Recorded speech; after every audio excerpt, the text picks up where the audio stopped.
The records of Escambia County from 1851 contain an entry that has puzzled historians for over a century. Filed under miscellaneous property disputes, it references the case of one Daniel Crowell, described as a free man of color residing in the outskirts of Pensacola, Florida. What makes this entry particularly disturbing is not what it says, but what it carefully omits. The document, written in the meticulous handwriting of County Clerk Thomas Whitfield, mentions a property dispute involving Daniel's modest homestead on what was then known as Bayou Road, approximately 8 miles northeast of the main settlement. The dispute itself appears mundane, concerning boundary lines and water rights. However, a marginal note, added in different ink and what appears to be a trembling hand, simply reads, quote, "The man who speaks to empty rooms, period, end quote." Daniel Crowell first appeared in Pensacola records in 1847, when he purchased a small tract of land from the estate of deceased plantation owner Jeremiah Blackwood. The transaction was unusual for several reasons. First, Daniel was listed as a free man of color, a status that was both rare and carefully scrutinized in antebellum Florida.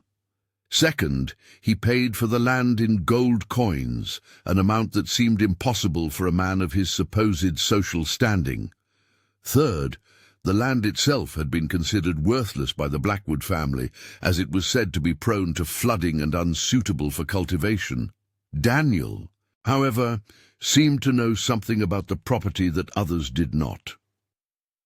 The land Daniel purchased consisted of 37 acres of mixed woodland and wetland, bordered by an unnamed creek that fed into Escambia Bay.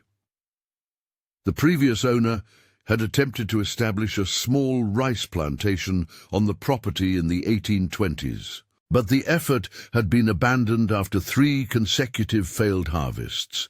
Local records suggest that the overseer of that failed plantation was a man named Samuel Morrison, who left the area abruptly in 1826, leaving behind only a cryptic entry in the plantation ledger, quote, "The ground remembers what it should forget, period, end quote."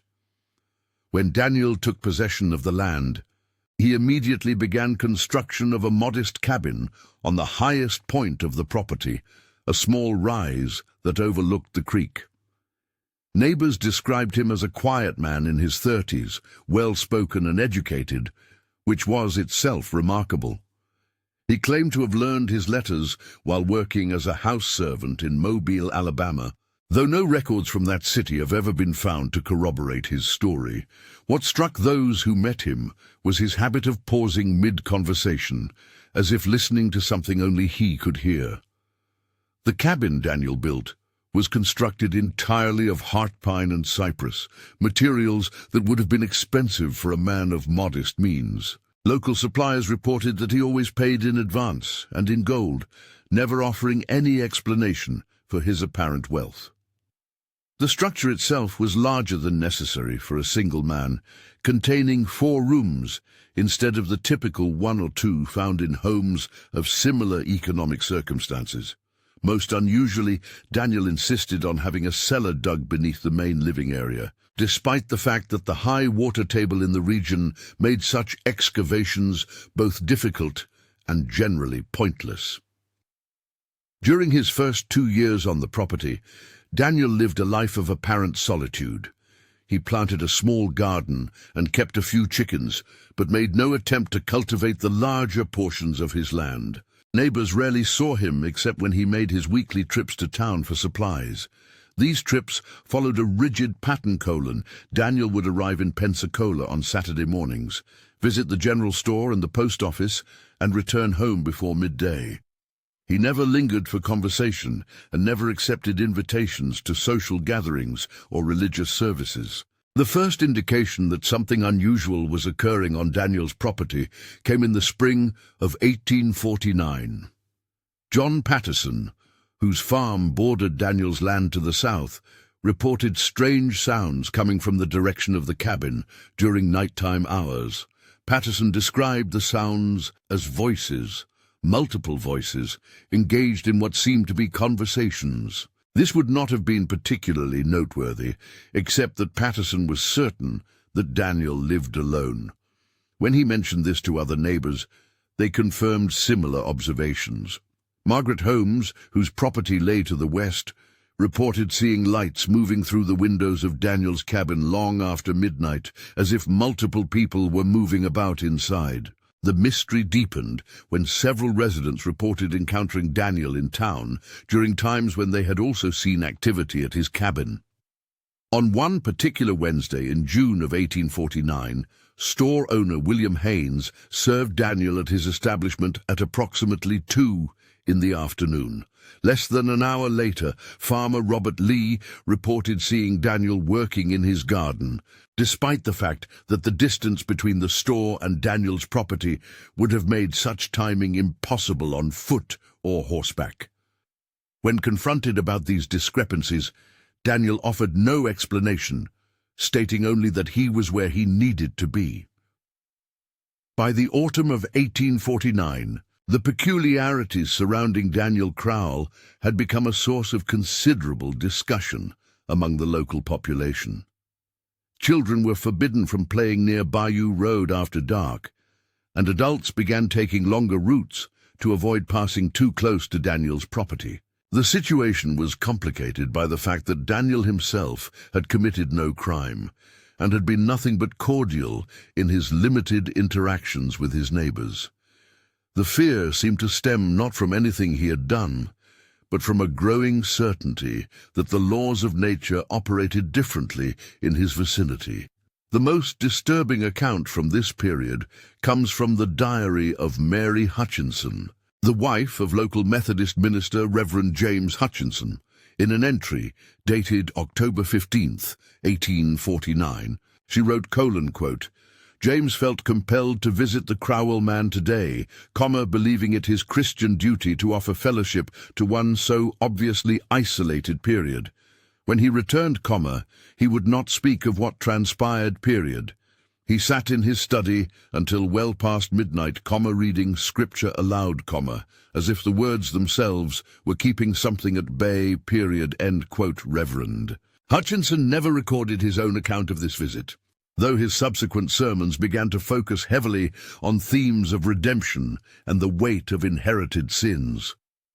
The winter of 1849 to 1850 was particularly harsh for northern Florida, with temperatures dropping below freezing for several consecutive weeks. During this period, neighbors reported that smoke never ceased to rise from Daniel's chimney, suggesting that multiple fires were being maintained simultaneously within the cabin. More disturbing was the observation that tracks in the snow around the property appeared to show the footprints of many people, despite the continued insistence of neighbors that they had only ever seen Daniel himself entering or leaving the premises. As spring arrived in 1850, the situation took on an even more sinister aspect. Travelers along Bayou Road began reporting that they could hear singing coming from the direction of Daniel's cabin, specifically the singing of Negro spirituals and work songs. The voices were described as numerous, both male and female, and distinctly sorrowful. What made these reports particularly unsettling was that the songs were often heard during daylight hours, when Daniel was known to be alone on his property. Some travelers claimed to recognize specific songs associated with funeral rites and mourning rituals.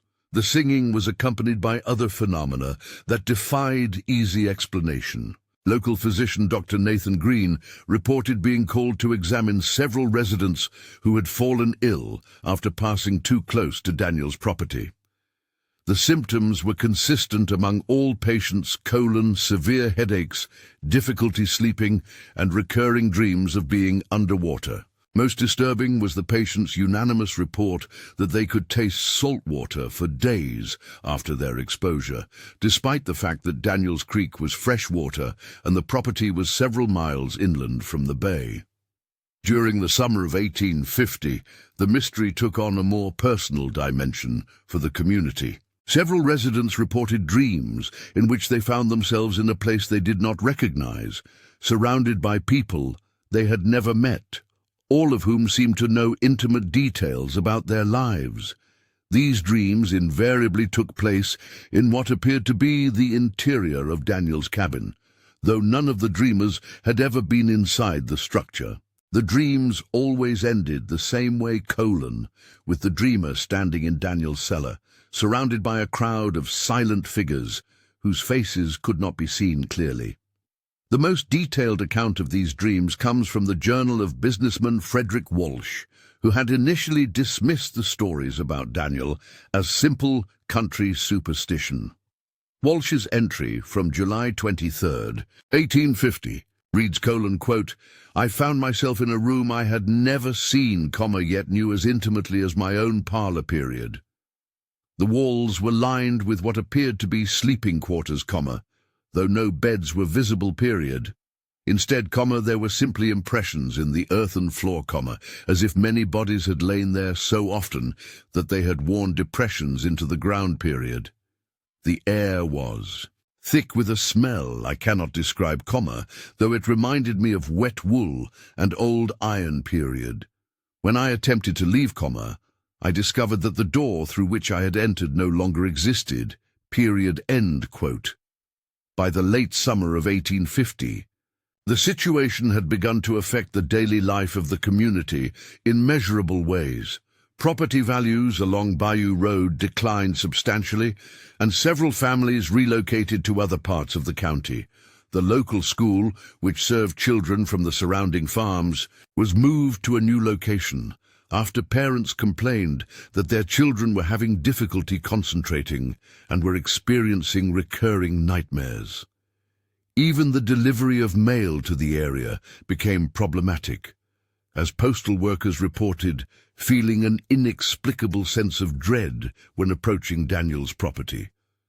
The climax of these strange events began on September 14, 1850, when a traveling merchant named Henry Crowell reported a conversation with Daniel that seemed to reveal the source of the mysteries.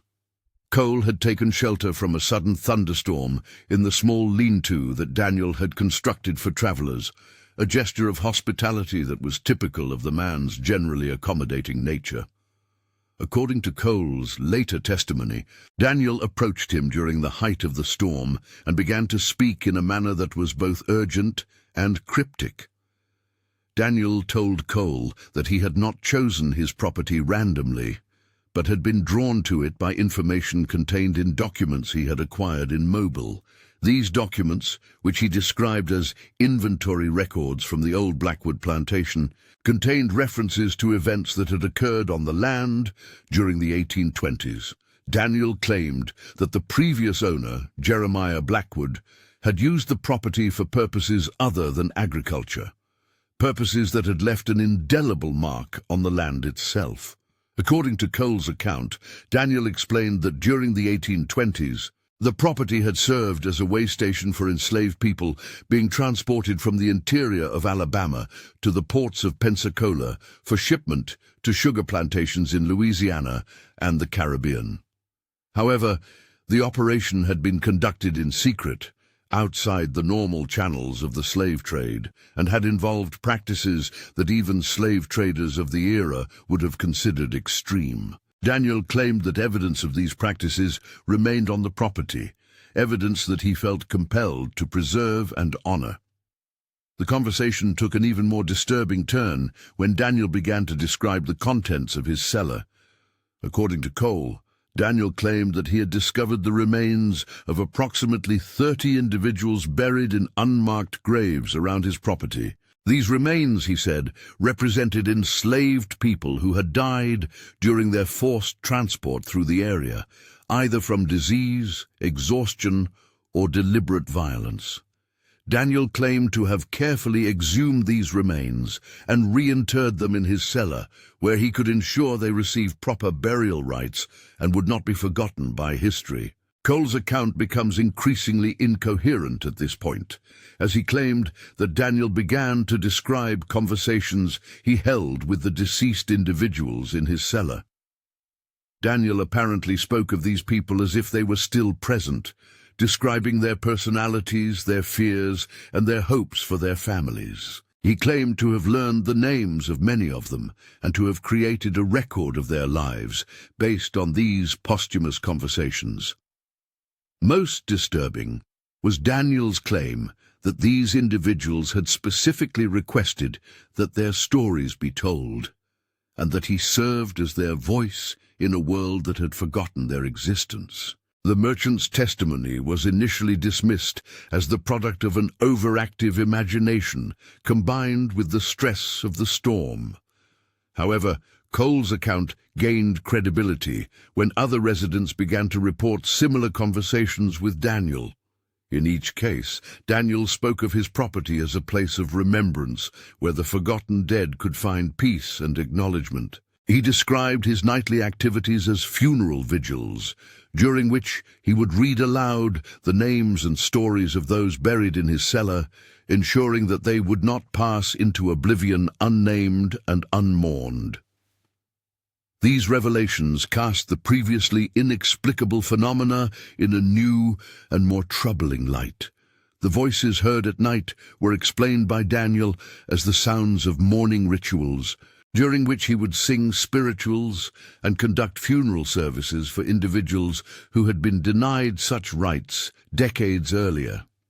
The multiple footprints in the snow were attributed to his practice of walking the perimeter of his property while calling out the names of the deceased, a ritual he claimed was necessary to maintain their connection to the living world. The community's response to these explanations was mixed.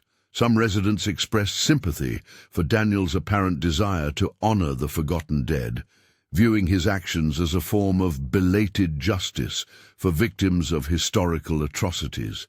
Others, however, were disturbed by what they perceived as an unhealthy obsession with death and an inappropriate intimacy with the supernatural.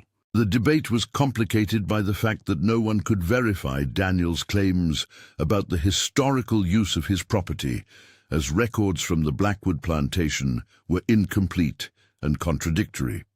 The situation reached a crisis point in October of 1850 when Escambia County Sheriff William Roberts decided to investigate the reports personally. Roberts, accompanied by 2 deputies and a local physician, arrived at Daniel's property on October 28th with the intention of examining the cellar and determining whether any laws had been broken. The visit was conducted with Daniel's full cooperation, as he expressed a desire to have his claims verified by official authorities. The sheriff's report, filed with the county on November 2nd, 1850, confirmed several of Daniel's assertions while raising new and disturbing questions. The cellar did indeed contain human remains, carefully arranged and maintained in what appeared to be individual burial plots. The remains showed evidence of both natural death and violent trauma, consistent with the harsh conditions of the illegal slave trade. Most significantly, the remains were accompanied by personal effects, scraps of clothing, crude jewelry, and small carved objects that appeared to be of African origin. However, the sheriff's report also noted several anomalies that could not be easily explained. The remains appeared to have been in the cellar for far longer than the 4 years since Daniel had occupied the property.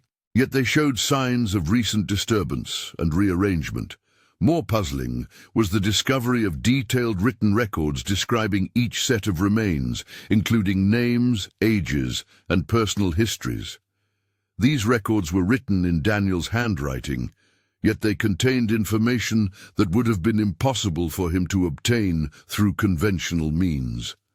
Dr. Green, who examined the remains, noted that while they were consistent with individuals who had died several decades earlier, their state of preservation was remarkable.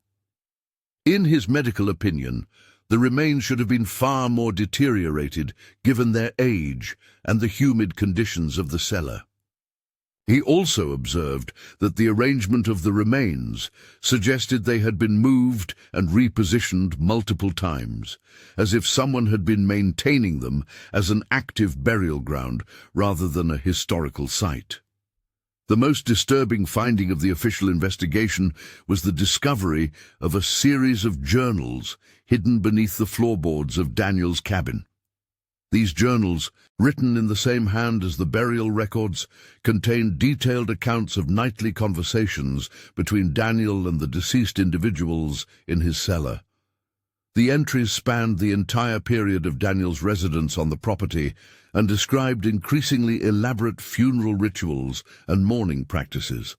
The final entries, dated just days before the official investigation, spoke of a growing sense of urgency, as if Daniel felt that his work was nearing completion. Following the investigation, Sheriff Roberts faced a dilemma that had no clear legal resolution.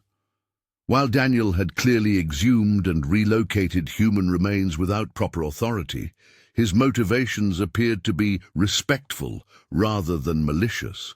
The remains were obviously historical, predating any modern burial laws, and there was no evidence that Daniel had committed any crime beyond the technical violation of disturbing a gravesite. More importantly, the community was divided on whether Daniel's actions should be considered criminal or commemorative. The matter was ultimately resolved in a manner that satisfied no one. Daniel agreed to re-inter the remains in the Pensacola Municipal Cemetery, where they could receive proper burial rites under the supervision of local religious authorities. In exchange, no charges would be filed against him, and he would be permitted to remain on his property. The transfer of the remains took place during the first week of December 1850, conducted by a team of volunteers from several local churches. The reburial service was attended by most of the community, despite the controversial nature of the circumstances. Reverend Hutchinson led the ceremony, reading from prepared texts that acknowledged both the historical injustices suffered by the deceased and the unusual circumstances of their discovery. Daniel himself was present, but did not speak during the service, standing silently at the edge of the crowd with an expression that witnesses described as profound grief. Following the reburial, the strange phenomena that had plagued the area ceased almost immediately. The nighttime voices were no longer heard, the mysterious lights disappeared, and residents reported sleeping peacefully for the first time in months. Daniel resumed his quiet life, continuing his weekly trips to town and maintaining his property in much the same manner as before. However, those who knew him noted a significant change in his demeanor. Where he had previously seemed purposeful and determined, he now appeared listless and disconnected, as if the completion of his self-appointed task had left him without direction. The winter of 1850 to 1851 passed without incident, and it seemed as though the strange chapter in the area's history had been definitively closed.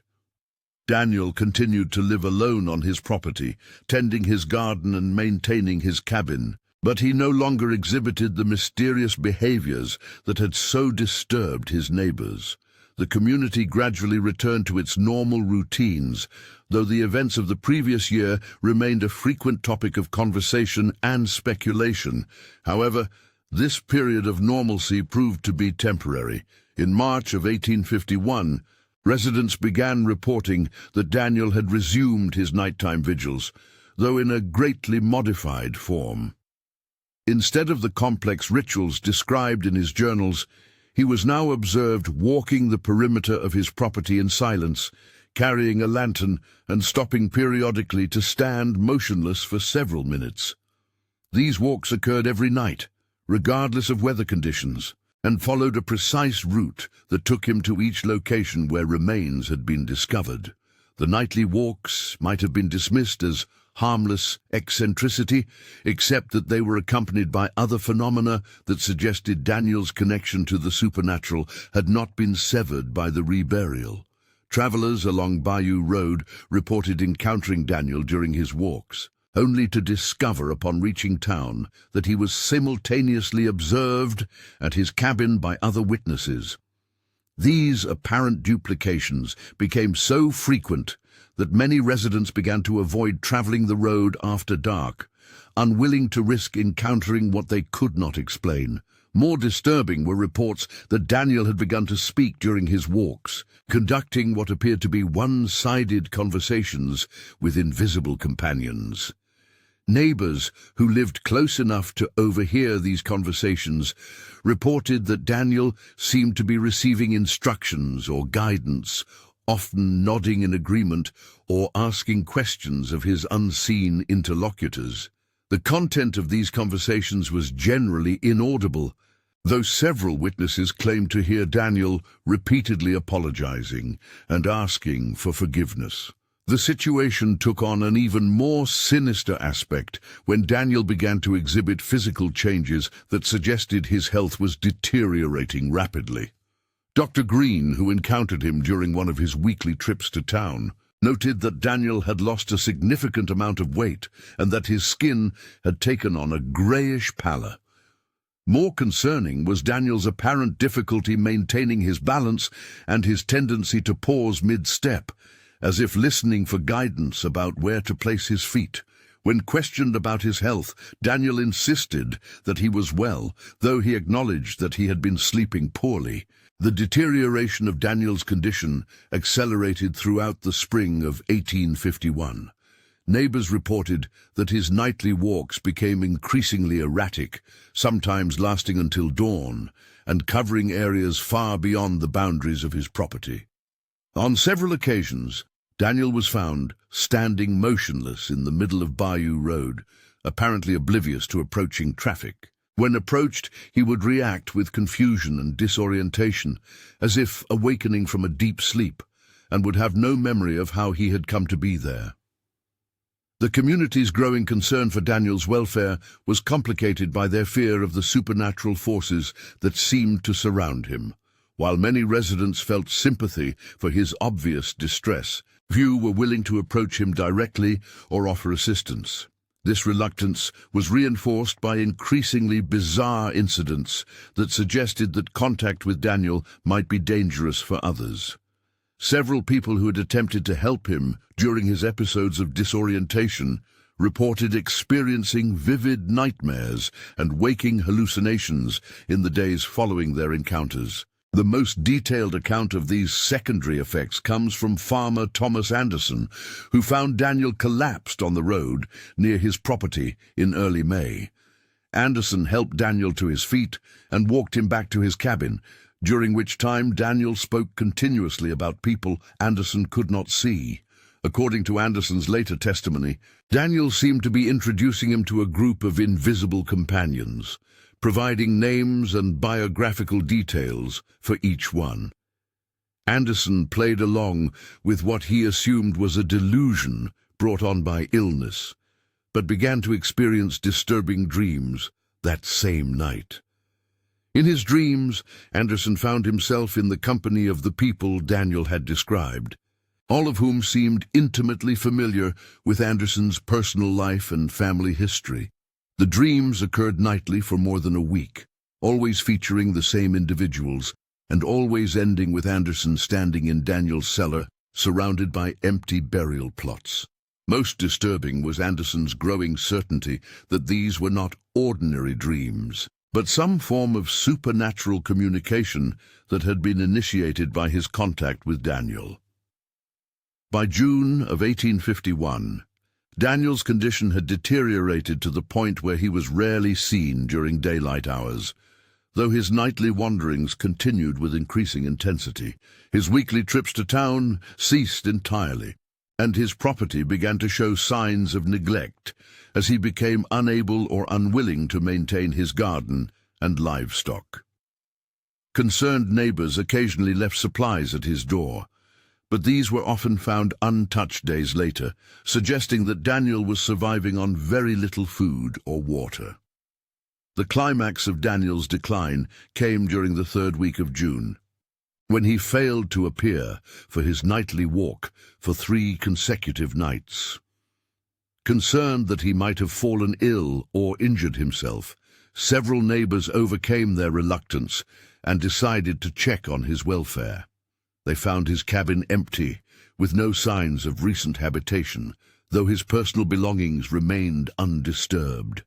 More puzzling was the condition of the cellar, which appeared to have been recently excavated, though the burial plots that had been filled in months earlier remained undisturbed. A search of the surrounding area failed to locate Daniel, though searchers reported finding evidence of recent digging in several locations around the property. These excavations were shallow and appeared to have been abandoned before completion, as if Daniel had been searching for something but had been unable to find it. The pattern of the dig sites suggested a systematic search of the area where human remains had been discovered, though the purpose of this search remained unclear. The mystery deepened when several searchers reported experiencing phenomena similar to those that had originally drawn attention to Daniel's property. They heard voices speaking in languages they could not identify and observed lights moving through the trees, despite the absence of any visible light source. Most disturbing was their unanimous report that they felt as though they were being watched by a large group of unseen observers, creating a sense of unease that persisted long after they left the property. Daniel Crowell was never found, and his disappearance was never officially explained. The property was eventually sold by the county to satisfy unpaid taxes, though it remained unoccupied for several decades due to its reputation. Later, owners reported no unusual phenomena, suggesting that whatever supernatural forces had been active, they had departed along with Daniel. However, the case continued to generate discussion and speculation among local residents, who developed various theories to explain the events of 1850 and 1851. Some believed that Daniel had been genuine in his claims about honoring the forgotten dead, and that his disappearance represented his joining the souls he had sought to memorialize. Others suggested that he had been driven to madness by guilt over some unknown transgression, and that his elaborate rituals were the product of a disturbed mind rather than supernatural contact. A few maintained that Daniel had been a fraud who had fabricated the entire mystery for unknown purposes. Though this theory failed to explain the physical evidence found during the official investigation, the historical record provides no definitive answers to the questions raised by Daniel Crowell's brief residence in Escambia County. The documents in the county archives remain factual but limited, offering only the bare outline of events without the context necessary for understanding their true significance. What is clear is that Daniel's presence had a profound impact on a rural community, challenging their assumptions about the nature of life, death, and the obligations of the living to honor the dead. In the decades following Daniel's disappearance, historians and researchers occasionally attempted to verify his claims about the historical use of his property.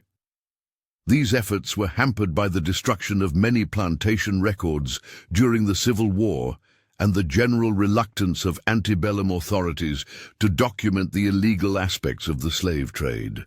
However, some corroborating evidence was eventually discovered in the form of shipping records from the port of Pensacola that showed unexplained fluctuations in slave imports during the 1820s, suggesting that unofficial trade routes may indeed have operated in the area. More intriguingly, a survey of the property conducted in 1963 revealed the presence of multiple unmarked graves in the exact locations where Daniel had claimed to find human remains. Ground-penetrating radar confirmed the existence of at least 28 burial sites, arranged in a pattern that suggested systematic interment rather than random disposal. The graves were never exhumed, as they were protected under historical preservation laws, but their presence lent credibility to Daniel's claims about the property's dark history.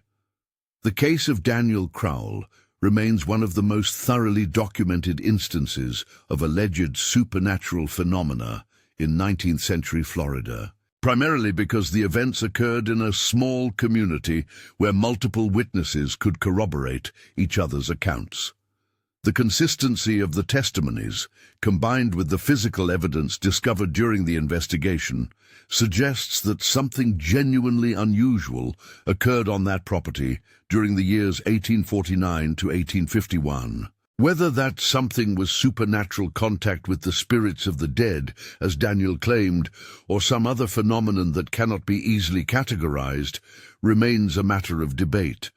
What cannot be disputed is that Daniel Crowell dedicated the final years of his life to ensuring that the forgotten victims of historical injustice were not entirely lost to history.